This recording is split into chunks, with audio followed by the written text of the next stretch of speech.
রহমান, এই যে ছাত্র দলের পেজ, এটা এখন আপনাকে তো প্রমাণ করতে হবে এটা ছাত্র দলের পেজ না, আপনি আপনার ব্যাখ্যা করুন। উনি কিন্তু প্রমাণ করতে পারেন না ছাত্র দলের পেজ। শুনেন, আপনার আমি নাউজুবিল্লাহ বলে দিয়ে শুরু করি। কারণ হচ্ছে উনি যে অনেক স্টাডি করে আসছেন এটা বোঝা যাচ্ছে, কিন্তু স্টাডি করে আসার পরেও এটা যে ছাত্রদল চালায় এটা প্রমাণ করতে উনি যথেষ্টভাবে ব্যর্থ হয়েছেন। কারণ হচ্ছে এই যে কয়েকটা কথা বলো না যে ছাত্রদল এবং ওনাদেরকে নিয়েও পোস্ট দেয়, এটা হচ্ছে যে ছাত্রদল এবং তাদের বিরোধী মতের কেউ কথা বললে সেটাকে যে অব্যাহতভাবে তারা ব্যাশিংয়ের মধ্যে রাখে, সেই ব্যাশিংটার একটা যে যৌক্তিক সেই লিগাসি তৈরি করার জন্য ওনাদের নিয়ে মাঝে মাঝে দুই একটা কথা ওখান থেকে পোস্ট করে নিজেরাই।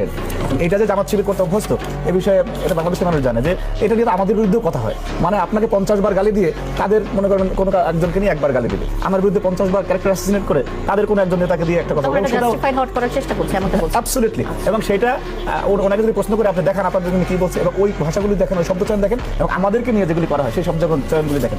5ই আগস্টের পর থেকে এই যে বট শব্দটা, গুপ্ত শব্দটা, অপরাজনীতি, মিসইনফরমেশন, ডিসইনফরমেশন, এইটা তো উৎপত্তি হয়েছে তাদের হাত থেকে। আমার ভাই দেখতে চাইছে এই যে জিয়া বট পোস্ট থেকে আমাকে নিয়ে কি অশ্লীল ভাষায় কোন জিয়া বট পোস্ট থেকে না, বাংলাদেশের এই যে হাজার হাজার বট আইডি, এই বট আইডির জনক, ধারক, বাহক, লালন করতে হচ্ছে ভাই আপনারা। এত বড় মিথ্যা কথা ভাই বলেন আর গজব কথা, এত বড় মিথ্যা কথা এগুলি বাদ দেন। মনে করেন এই যে মানুষের ক্যারেক্টার অ্যাসাসিনেট করার জন্য নিজের মতে নিজের পথের বাইরে গেলে মা বোন কেউ যে আপনার হাত থেকে রেহাই পায় না। তারপর যে আদর্শের কথা বলেন, এই আদর্শ বাংলাদেশে এগুলি বন্ধ করেন। এগুলি বন্ধ করার থেকে মনে হয় তো ঝগড়া করতে আসেন অত কিছু নিয়ে, কিন্তু যথার্থ তো কোনো প্রমাণ দিতে পারেন না। এগুলি সব আপনারা চালান।